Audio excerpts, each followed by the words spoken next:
So, like, if you weren't doing this, what would you be doing? Business for a fact, man. What kind of business?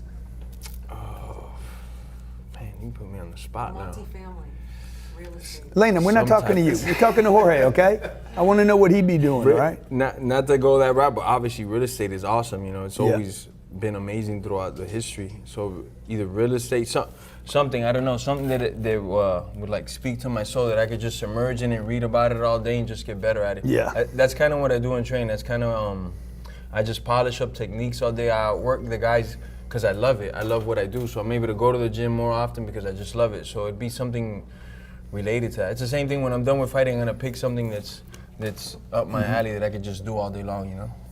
So let's talk about the big fight, okay? Everybody's got to be asking you, right? Like, I asked you in there, I said, hey, did you plan that, what do you even call that? Fastest knockout? Flying knee. Flying knee. Yeah, flying knee is that technique. You could do it to me right now? No. That's only reserved for like, for assholes, bro. You know? Okay. So guys like Ben Askren and stuff, man. Yeah. You wanted to kill him, didn't you? I wanted not kill him, No, but I definitely wanted to change his outlook on life, you know, show him like, man, this is a different league, man. You got to slow down with all that talking, you know. Plus, I've known him for a while, and he's been like talking for a while. I never paid attention to him because he's like a nobody, you know. It's like some guy from some real estate company that's never sold a house talking crap to you. And you're Yeah. Slow down. But dude, I got a lot of guys that do this to me. Yeah. And you can't acknowledge those guys because if not, you build them up, you know, if you even acknowledge them. Right. So when he finally came over to my side of the world, I was like, all right, I'll give it to you, you know? Mm-hmm. So besides it being one of my most profitable fights, on a personal level, it was pretty sweet, you know, because this guy's been talking crap for like maybe 7 years, you know? Mm-hmm. Yeah. About you or about me? About me. You Oh, know? really? Yeah, about my style, about workouts. You know, I got 2 or 3 guys that talk shit about me. Don't you want to just? That's the best thing about my job. That's why I can't see myself quitting. My coworkers, when I don't like them, I get to and paid for it on top of it. Yeah, and you get to be like, okay, we could talk about it, or we could just do it right here. No, usually it's just, and then the paycheck comes for it, which is the sweetest thing ever. How big's the pay for a fight like that? Oh, that one was pretty good. I have like a structured pay, like they give me this to perform, and then they give me this to win, and then there's the bonuses included. And then after that, the doors open up for bigger fights. Like this one with Nate it's gonna dwarf the last one, you know? Yeah. You excited about that? Super excited, man. So do you get in this game? I mean, this game's got, how many fighters in the UFC? 500 something plus. Yeah, 500 something. And another 500 probably coming every year. Like, yeah, younger guys. It's hard to get. It's hard to get in. It's harder to stay in. It's hard to get in, harder to stay in. Yes, the competition is so high. They'll bring a guy that's 10-0 on the regional circuit, or maybe he's competed around the world and he's 10-0, 12-0. He gets to the UFC, loses 2 in a row, they cut him, gone. Mm-hmm. So to stay because he doesn't harder. draw, or because he won't win, or it could be a combination of things. Some guys are just that level of competition. It's like college football, and then you go to NFL. The speed's a little different. These guys are getting after. You're talking about the best guys in the world. Same thing in the UFC. So you're coming in there, and all of a sudden it's a different ball game. You know, you got a crowd that's intimidating, and the people, the athletes, have been doing it their whole life. You know, most of us start as kids. So a lot of guys outside maybe start when they're like 16, 17, 20 years old, and they're pretty good on a regional circuit or outside of the UFC and other promotions. But when they come over here, you're meeting guys like me that all they've ever done is just combat, you know? Yeah, so when did you start? I started like on and off, like around 7 years old, 6 years old. You know, I'd be like in a karate Your parents studio got you interested in it, or? I was interested in it. My mom at the time would take me out of those programs because she thought it'd be worse for me, because I'd go in school and get in like in a scrap, you know, or something like that, and then she's like, no, I can't have this. Or if the grades were bad, she'd take me out of the program. So that was actually worse, because then I had all this energy. I have tremendous amount of energy all day long, man. I'm just running like a motor. So I got to burn it off. And as a kid, they didn't know how to channel that energy. It lead me into getting in trouble. Once I found the gym and I was able to put all my energy into that, the trouble disappeared overnight. So did anybody tell you had some kind of learning disability or problems? Yeah, in school? Yeah. Oh, yeah. Did those go away when you immerse yourself?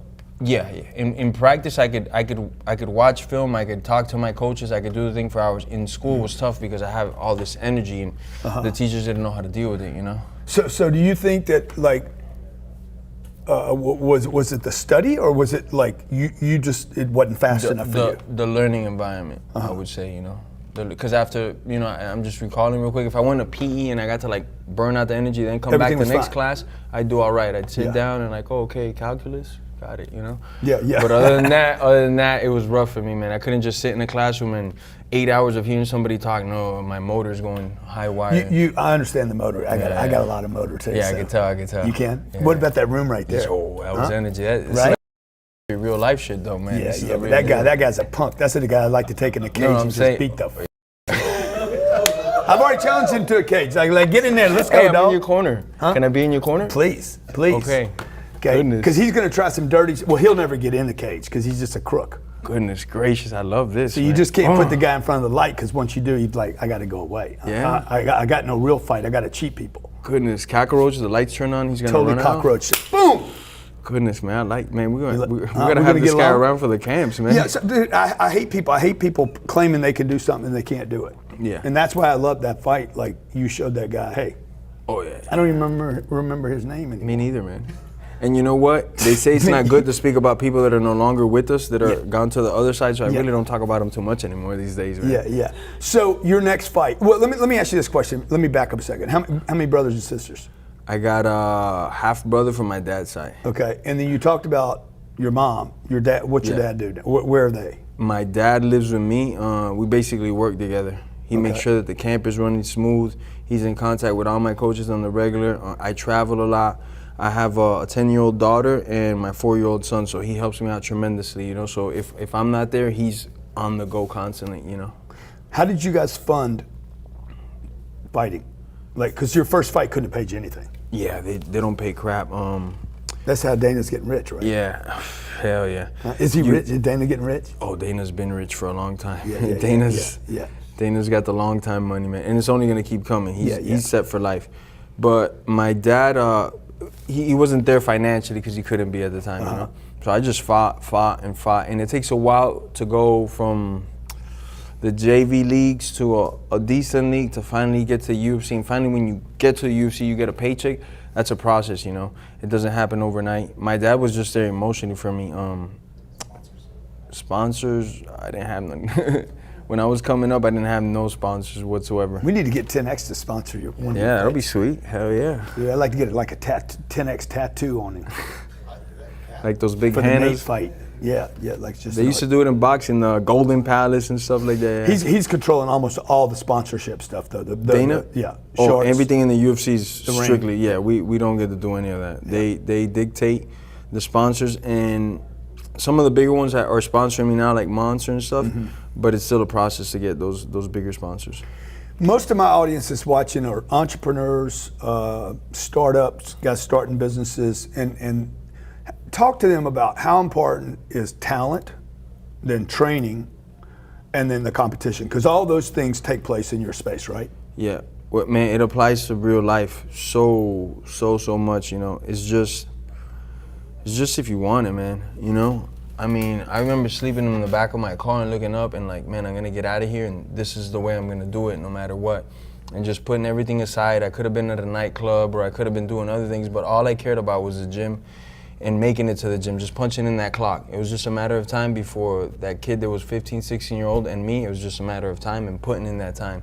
So I tell the same thing to anybody, no matter what your field is, if you really want it that bad, you'll make it happen, you know. If you could put aside the distractions, the Instagram, TV, some charity event that there's gonna be girls there, and you're like, no, I'm gonna go to sleep early today, wake up and do what I gotta do. It just plans out over a period of time, I think, you know. Keep punching in that clock. But I mean, everybody that's fighting at your level, they all gotta want it, They all want it. and they all gotta train. And they're all comfortable with being uncomfortable. So you gotta learn to be an animal, you know. You gotta learn to swim. I wasn't a good swimmer. I learned how to swim because I heard a rumor that might make me 0.5% more cardio. Let's do it, you know. So immerse myself in swimming for like 3-4 years. I'm an all right swimmer now. I wasn't the best runner, same thing. I heard rumors, man, if I become a better runner, I'll become a better fighter. Let's do it. Where's the track and field team? Where's the coach? Wow. And so on and so on and so on. I just keep putting myself in uncomfortable situations to where Uncomfortable. situations to where I'm comfortable in them often, you know, and that's what the fight is, because you could be winning for 14 minutes and the guy hits you with a shot you didn't see and you're seeing stars, you're seeing 3 of these guys and you're tired because you've been fighting for 14 minutes already. That's when that man, all that work I put in, am I gonna throw it away right now, or am I gonna just give it right back to the guy and break his nose and win, and will my way through it? But dude, isn't the other guy, I mean, the competition's got to be thinking the same thing, right? Yeah. I mean, you got to want. But it's the same thing in your field. Doesn't everybody want to be in your position? Yeah, probably. Why'd you say no? They all want to be in your position. Well, no, I think they do, but they. I just seen how you got these guys when they looked at you, they went nuts, man. They're like, you're, their thing. Everybody wants to be in your shoes. But you I have to think outwork those guys, Yeah. No, that's right. Same that's thing. Right. You just put in the clock. I'm sure when you were starting up your business, they were like, nah, I'm not gonna lend you the money. And you were like, okay, that didn't work out. Next, and you just kept punching in that clock. It's the same way I feel like I'm not gonna take no for an answer. But why do you think some people squirt through like you did? Like you literally, you've hit the success band. Why do some people make it? I'm just asking your opinion, and some people don't. Same talent, they worked, they trained, they wanted it bad, but you made it and they don't. The team helps tremendously. Having good people around me, good positive people, definitely helps to get that next level. Like I was talking about the running and swimming, you find yourself good people and surround yourself with them. That's definitely helped. I definitely believe God's helped me on some crazy situations in my life where I shouldn't be right here, right now. And that's definitely one of the bigger parts of it, But wasn't God helping those other guys too? I'm not saying yes or no. I'm just saying there's been times. You know for sure you got help. I know for a fact I got a little extra there in some situations that I was like, how did I survive that? Right. I definitely got extra help, Yeah, I shouldn't be here for sure. For sure. That's a for sure. I should be on the other side. Goodness. If you go to the other side, tell Ben I said hi. Yeah. So how do you prepare for a Nate? For a Nate? Yeah. Well, I got tools, how far right? is that fight out? A month now. Exactly about a month, Yeah, about a month. And Abraham Lincoln said it best: if you give me 6 hours to chop a cherry tree, I'm gonna spend 4 sharpening my tools. And it's the same thing. I just sharpen tools all day long. I'm at the gym. I just literally got out of the gym now, and I'm just sharpening the tools all day long, whether it be running, putting gasoline in my body, or I'm just practicing a certain move, getting in as many reps as I can till I'm like disgusted by the technique. I don't want to do it anymore, but I know the only way to, like that knee, I repped that knee out throughout my whole career thousands of times, but in particularly for that individual, I don't know, I'd get up to like 500 a day sometimes. It's just, I'm just doing the movement, just doing same the move over and over.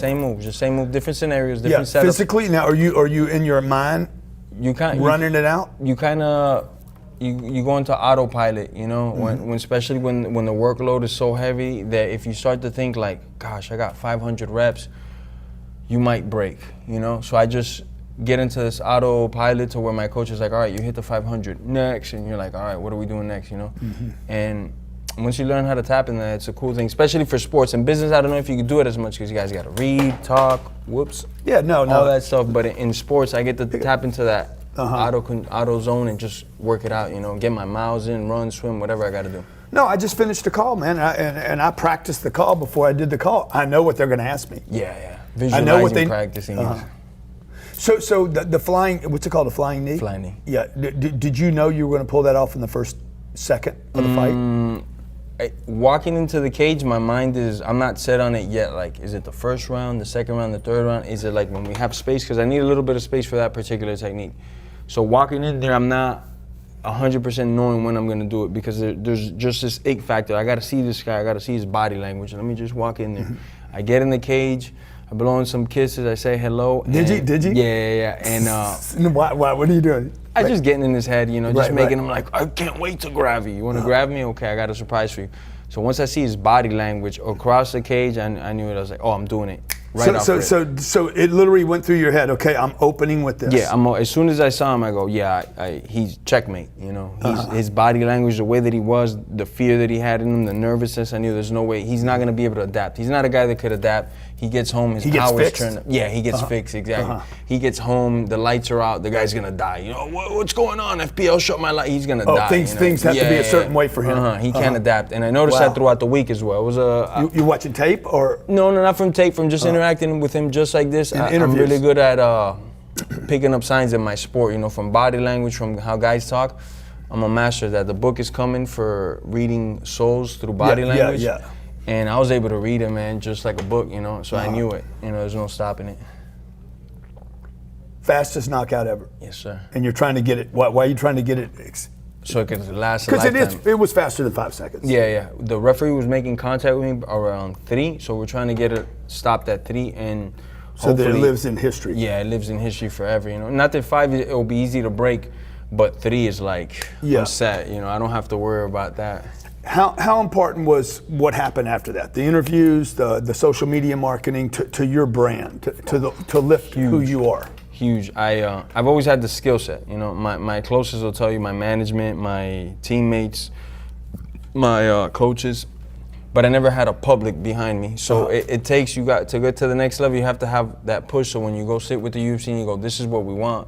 We want to eat at the table. We don't want the scraps. They go, man, this guy's got an army behind him, and we got that army behind meaning us. the following, social media following. Yeah, everywhere. Social media following, the requests that we get from, like I get a lot of interviews, people that want to interview me from England, Right. from Russia, from Europe, and they go, wow, this guy is bigger than we could have expected. So when we sit down at the table and we tell them this is what we want, now they know they can't really mess around too It gives much, you leverage in the negotiations. Huge leverage. So it's everything. For the business owner out there that's delivering a quality product, you would be the product. But the marketing, the promo, the interest, what would you say to that business owner? The product's more important, or the marketing of the product, the interest in the product? I forgot who said it, but I think maybe it was Arnold that said you could have the greatest product, but if you don't have the selling behind it, the marketing means nothing. And you see it all the time, like, I don't know, maybe let's take for example like the selfie stick, and just had some good promotion, it was a good idea, and it was everywhere, it was all over social media. I just think that's super important, you have to be solid, but marketing is everything nowadays, I think. So now it brings me to this thing because particularly in your situation, I'm thinking about the other guy right now that I forgot his name. Don't worry about it. Not important. Yeah. I hear a lot of people say that failing is the thing that makes them, failing's important. Oh, super, I think. But in your case, success Yes. or failure, because the success in that particular event, it gives you a big rise. I don't remember the other guy. I don't remember second place or third place. Yeah.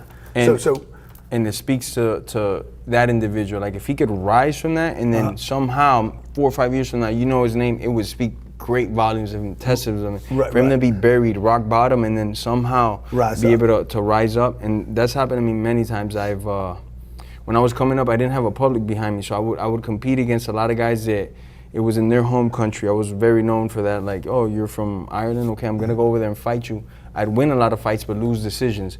So that kind of showed me, like, I gotta end guys. I can't take it to decision. I can't have the referee. End guys. Yeah, you gotta end them, because if not, I could lose that decision. So that's wired into my brain. Like if I go to decision, I take it as I lost, because I've had a lot of losses like that where I beat the crap out of guys and I just didn't get the nod. One judge said I won all 3 rounds. The other 2 judges said he won all 3 rounds. It's the weirdest stuff where you're watching the same fight. How could this be? It's a lot to do with politics as well. So don't leave it up to others. Don't leave it up to others. And it's so easy to say because I'm fighting another trained killer, another guy that's been training since 8 years old. All he does is this. For 10 weeks of his life, besides his whole life, he's just getting ready for me, watching tape, seeing all my movements. Every little thing that I do, he has them jotted down and mentally prepared for it. So it's a lot easier to say than do. But it's kind of what I have to do, because if I go to decision with that guy, maybe I lose. Who knows, I know if I end him, if I hit the off button. You don't mind, though. It seems like you don't mind losing. Like you got it, that might be part of the game. I rather almost, it sounds cliche, I almost rather die than lose, but if I lose, I know I'm gonna bounce back from it. I know what it takes, just get myself in the gym. It's easy, my work is cut out for me. Put my hard head on and just get right back to work, That's it. I'm sure you've had deals that went sour and you're just like. I lose more than I get. Goodness. I lose more than I get, man. But it's coming from the ones the man I get, himself, he's saying that. Okay. The ones I get make up for the ones I lost. Okay, I like that. I'm in the same boat as you then, pretty much, Well, you shouldn't be in a boat because you don't swim that well. You gotta stay away from boats. I should be in the boat if I'm gonna be on water because I don't swim that well. With the well, life we jacket. in Miami, so we need to know about swimming and boats. We need to know about swimming. Okay, so how do you prepare for Nate?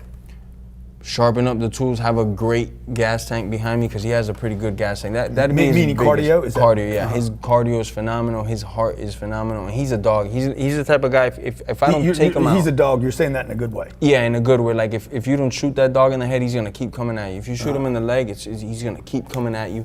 And that's what he is, you know. If I was to hit him with a baseball bat in the kneecaps, it doesn't matter to that guy. I've seen it already. He's gonna smile at me and keep coming right forward. So I have to disconnect him completely, send him out to outer orbit where he's gone, where he physically his body's not connected to his mind. Is the only way to beat a guy like that. I was watching Holloway fight last night. With Who was he fighting? Max Holloway? Yeah. Stud. The Stud. cardio on that guy is crazy. And his distance, his timing, he's a phenomenal fighter. And It's a rerun of yeah, the Louisiana boy couldn't put him down. Poirier, yes. Poirier. He's a Couldn't put him teammate down. of mine. Teammate of mine. Yeah, oh, Dustin. really? Yeah. That's where I'm from. I'm from Louisiana. No way, for real. Yeah. But I just saw that last night in that fight that Holloway just kept coming back like Just he's kept- so yeah, dangerous yeah. because he he doesn't just. give up. So, what do you do when you transition out of this game? You can't last forever, right? So it's like NBA, NFL. Yeah. I got about a good 4 years left in me. They're gonna be my best 4 years, you know. I've been working a lot for this moment to get here where I'm like financially set and I don't have to worry about certain things that maybe were affecting training camps or things like that. So these last 4 years, I'm gonna just put on the best performances of my career. And then I got options, like as far as like my body goes, I'd still be fresh for other things, you know, whether it be other athletic endeavors, you know. I could do a lot of good things in the sports world still. I'm gonna compete maybe in maybe some CrossFit World Championships later because a lot of the CrossFit things that they do is what we do to get ready for a fight, but minus the fight. So I could still do that part. I could still lift weights, run, swim at a high level. So I think I might go in there just to win a couple competitions. I still want to push my soul, you know. What do you do? What do you do with your money in the interim? Like how do you Right now? prepare for transition, or do you think about it? I think about it a lot. I think about it more from the point of my kids. I just want to make sure that their schools are paid off, high school, university. I got some good plans for them. They go to some good universities. Nobody from my family's graduated Send them from to my like, university, man. Let me teach them right here, Got it, man. You got it. rather than those Harvards. Oh, you got it, man. It's a no-brainer. Let's do it. Right I got here. the dean is telling me Cardone University, scholarship and on Scholarship's done. The dean said it himself. Right. Okay, I'm not the guy you want to tell that to. I'll show up with my kids here. No, just drop them I'm off. telling over you, I here. will Drop show them up off. at your front I'm door. their Be- uncle. I'm their uncle. I will be here. I'm a man. lot of people's uncle. Okay, I will. You could ask people to know. I will be here. I'll come here every Sunday. Just Done. drop them off. I'll Done. pick them up next Sunday. Done. So what do you do? Like when you make money, like you look at money and say, hey, I need to take some of this money and push it away and start investing it, or Definitely. Real estate, not to sound like cliche, but if I have a house and I have a roof over my head and I could give that house to my kids, I think I've put them ahead of the curve. I didn't have these things growing up. I want to make sure their education and their house is done. They don't have to worry about that. Give a house to each one of them, and if I could keep adding to that, that's probably what I'm going to keep doing, you know? Yeah. Well, anything I can do to help you on the real estate front. If I take this dude in the cage, if he takes me up, there's two guys I'd like to take into the cage. I'm 61. But I'll take either one of them. Both of them younger than me, and I'll take them both. Who we talking about? I'm not. You ain't gonna say the names? No, You gonna I'm keep not me gonna in say the names. suspense? Yeah. So, but I'll tell you later. One of them said I don't even want to mention his name because he's I like. feel you. You don't like to mention the names, make him famous. I got it. He's just a piece of garbage. Like Joe I Blow don't even think he's a and- person. Like yeah. he's not even a person. He's just a piece of shit. Well- And the other dude, he's a decent guy, but he just talks too much. Okay. And he's always like talk. I know exactly what you mean. And I say, hey, both of us shut up, because we both talk a lot. But we just find out, let's go crack each other. I got this. I'll give You're him gonna- 90 days. I'll you're give him gonna- 90 days, and I get 90 days to train. You're gonna train my kids. That's to build right. an You empire, train me. and I'm gonna train you, and that's it. Just to clip a guy. That's it. Okay. It's done. We might even do a pay-per-view. If I could talk this one dude to do a pay-per-view, it'd be $1 million fight. You talk to that guy right there. He'll set you up on a pay-per-view. Okay? I'm telling you, I might be the highest paid amateur fighter. We'll make it at 60 years old. If somebody can make it happen, it's that guy right there. Okay, let's do it, Abe. Okay. All right. What would you tell the last thing before we close out? What would you tell anybody watching? There's some guy 17 years old, 27 years old, and some guy 47 years old about the next transition of their life. What should they be doing right now, regardless of where they are? sheer determination and focus. People say, and I'm saying it right now, and most people watching this, it kind of went over their head, you know? If you really want it, and give an example, social media is, let's say you're spending 2 hours on that, liking pictures. Yeah. And you're such a great thrill to see the comments and the pictures. Right. But those 2 hours are not going towards your path of greaterness of the next level. What are you doing, man? And then you're gonna be the guy that says, "Oh, I never get nothing in life." Or if you're going to a nightclub and you make $1,000 a week and you're spending $500. You spend any time in the clubs at all? I try not to, especially here in Florida. It's Has anything crazy. good ever happened to you in a club? No. Other than that one thing you just talked about. meeting demons. That's Yeah, it, yeah, you know. yeah. And the demons are cool, but it's no, nothing good at a nightclub. Right. Not that I can think of. You know. So you would tell people right now, dude, pay the price. Pay the price now and then enjoy the benefits of your labor later. Easy. Huh? Champ right here, okay? The fastest knockout. What's your weight class? 170 pounds. God damn, you weigh, what do you weigh? Right now, 181 pounds. Yeah, he weighs, what, how tall are you? 5'11". Dude, he's 3 inches taller than me and we weigh the same. I've done a lot of. And I got more muscle than you got. You do. Huh? You do. But I got a little So bit you of don't cardio. care, huh? You don't care. I got a little bit of cardio. So tell me about the muscle. Like, you don't care about muscle. I see a lot of those guys in there. They're like, there's for me to like look jacked or for no, when for I'm you to fighting do a your competitor? job. Like you're a mechanic, right? I mean, have you're- phases where I'll look a little bit more bulky because I won't have a fight. So the program is just let's put on weights, let's lift hard, let's get heavy, let's get as strong as for possible. aesthetics or strength. For strength, always is going to be for strength, speed, power, endurance. You know, so there'll be a phase where I'm just doing a lot of Olympic lifts, and I'll get a little bigger during that phase because I eat whatever the seafood diet, eat whatever I want, and just put on weight. And now that I'm a month away, it's specific to what I'm gonna do, which is just fight. So I'm gonna be a little leaner to be quicker, and I'm just working exactly on what I'm gonna do in the fight. You know, I'll train around the same time at night, and everything is just clockwork to that day comes. I'm just doing it everything like the fight is. Where's the fight? Madison Square Garden, New York.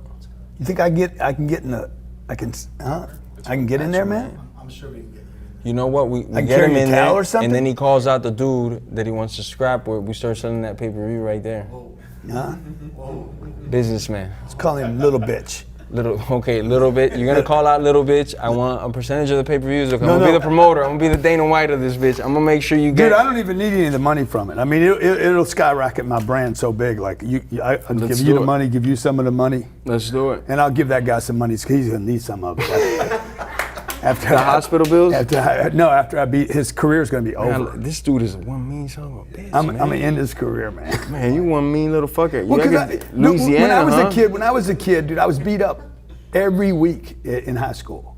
And Louisiana boys are mean because Dustin's the same type of just a Oh, really? mean-spirited He's mean? kid. He's fucking mean, man. Mean guy. I was just beat up too much, you know. Yeah. So I'm like, So okay, now I you just can't wanna- fight. I can't fight. I can't play football. I didn't make a baseball career, so I just have to. I have to make business work. Business right. So And look, now I you're got- gonna hurt some people. Well, I'm gonna help you, man. I got the same feeling. I like to You- hurt you understand people me, that I right? dislike. Yeah, Yeah, yeah. Believe me, if there's one person in the world that understands you, it's me. yeah, don't worry about that, man. Don't worry. Okay, so Johnny, you need some training from this guy, right? Oh yeah. Huh? I appreciate you coming in, man. Yes, sir. Okay, and you're inspiration to Miami, inspiration to the United States, inspiration to fighters, entrepreneurs, Thank you, and sir. definitely an inspiration to me and my wife. Thank Really you, sir. appreciate it. Okay.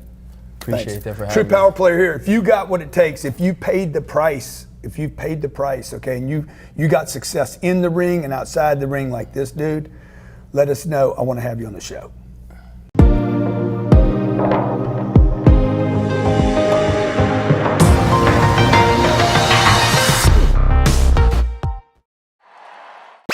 When that opportunity knocks and you can become something successful in life, you got to push forward. Keep motivating the world, man. Give it up for Snoop Dogg. Y'all feeling good out there? Somebody make some noise. This is how you run a conference.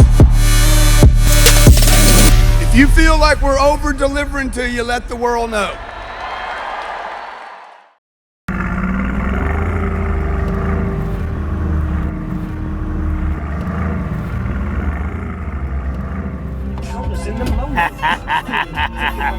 Woo! Oh Oh my God, man. Do I have a big announcement for you, my friends, my 10X friends from around the world, boys and girls, raised by a single mother. Yes, that's me. Grew up with a daddy that wasn't there for him. Yeah, that's me. Super massive success after starting a career selling shoes. Yes, that is me. And a major proponent of the 10X movement. Yes, that's me, but it's also one other person. I'm so proud to announce Kevin Hart, movie star, comedian. I say his name and you know it, Kevin Hart. I invited him to be at our 10X Growth Conference. Got confirmation today that he will be there. And let me tell you why I picked him, okay? Guy comes from nothing. Used everything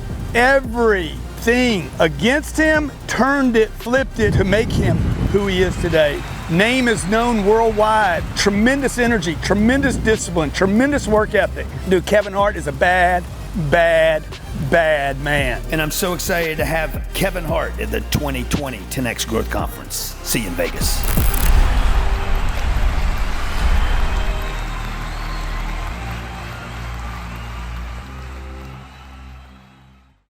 What up, 10X? Kevin Hart here, proud to announce that I'm going to be the headline speaker this year. More importantly, excited to talk, man. Excited to talk, be authentic, transparent, talk about my life story, and simply motivate and inspire others to understand that regardless of what you've been dealt, you can always overcome, you can always get through. So let's get to it. Looking forward to seeing you guys soon.